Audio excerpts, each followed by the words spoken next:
जय हिंद दोस्तों, आप सभी का स्वागत है आपके अपने सैनिक वेलफेयर यूट्यूब चैनल में। दोस्तों, बजट 2026 की चर्चा शुरू हो गई है क्योंकि अगले महीने बजट 2026 आने वाला है।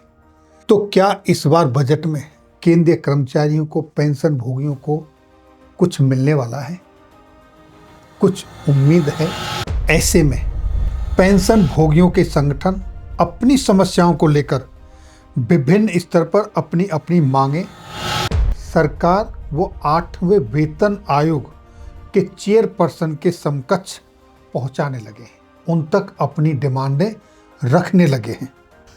हाल ही में लोक शिकायत एवं पेंशन मंत्री डॉक्टर जितेंद्र सिंह जी से भारतीय मजदूर संघ से जुड़े प्रमुख टेलीकॉम एंड पोस्टल पेंशनर्स संगठन के पदाधिकारियों ने कर्तव्य भवन स्थित डीओपीटी मुख्यालय में मुलाकात की, जहां पर केंद्रीय कर्मचारियों एवं पेंशन भोगियों की समस्याओं की चर्चा बड़े ही सौहार्दपूर्ण माहौल में हुई, जिसकी press release ministry of personnel public grievances and pensions के डीओपीटी डिपार्टमेंट ने जारी की, जो कि इस तरीके से है। ये देखिए, ministry of personnel public grievance and pensions की तरफ से ये प्रेस रिलीज जारी हुई, जो कि आपके सामने है।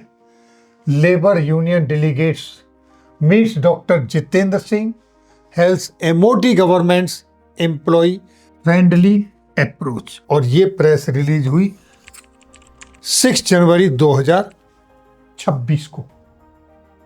यहां पर बहुत ही सौहार्दपूर्ण माहौल में बातचीतें हुई, जिसके बारे में यहाँ प्रेस रिलीज में सारा सब कुछ डिटेल्स में दिया हुआ है।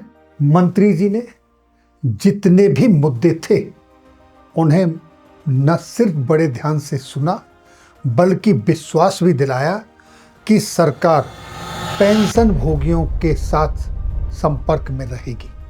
और उन्होंने बड़ी बात कही कि सरकार को अपने कर्मचारियों के साथ, पेंशन भोगियों के साथ संवेदनशील रहना चाहिए। मंत्री जी का कहना है कि सरकार आपके सुझावों के लिए तैयार है।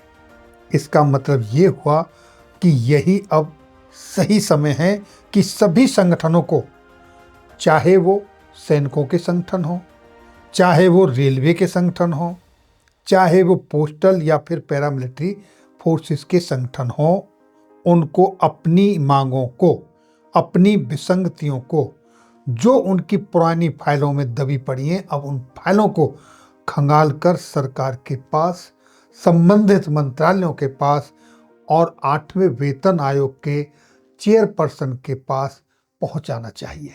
और साथियों, जो मुख्य बातें हैं, जो 3 बड़ी बातें हैं, उनमें सबसे पहले 8वें वेतन आयोग की बात आती है। 8वें वेतन आयोग का, जैसा आप सभी जानते हो, अक्टूबर में गठन हुआ और नवंबर के महीने में टीओआर भी जारी हो गए, लेकिन बड़ा सेटबैक लगा पेंशनर्स को जब उसमें पेंशनर्स का नाम नहीं आया, पेंशनर्स शब्द को नहीं जोड़ा। हालांकि ये बात बाद में क्लियर हो गई कि पेंशनर्स को भी बेनिफिट मिलेगा।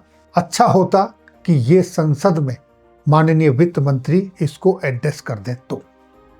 और दूसरी बड़ी बात, कम्यूटेशन रिकवरी को लेकर। कम्यूटेशन रिकवरी जो 15 साल तक होती है, अब क्योंकि ब्याज की दरें घट गई हैं, वो कम्यूटेशन रिकवरी 15 साल की बजाय, जैसा कि आप जानते हो, केरल के अंदर, गुजरात के अंदर 12 और 13 साल में बंद हो जाती है। कम्यूटेशन की जो कटौती है 12-13 साल के बाद पेंशन में रिस्टोर हो जाती है। उसी तरीके से सेंट्रल गवर्नमेंट के कर्मचारियों की भी कम्यूटेशन रिकवरी 12 साल पर रुक जानी चाहिए।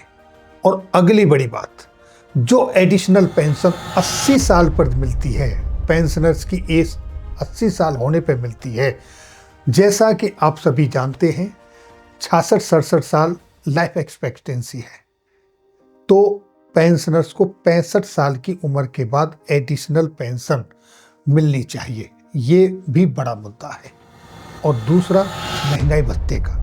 महंगाई भत्ते को लेकर बड़ी इंपॉर्टेंट बात, जब महंगाई भत्ता 50% पर पहुंच जाता है तो उसको बेसिक पे और बेसिक पेंशन के साथ मर्ज करके उसके हिसाब से उनकी पेंशन और सैलरी में बढ़ोतरी हो जानी चाहिए। और साथियों, नॉशनल इंक्रीमेंट का भी बड़ा ही महत्वपूर्ण मुद्दा है।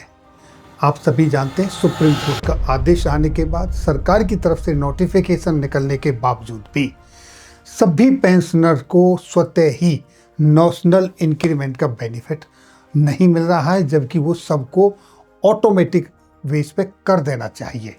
ये भी एक महत्वपूर्ण मसला है। लोगों को अप्रोच करने की ज़रूरत क्यों पड़ती है?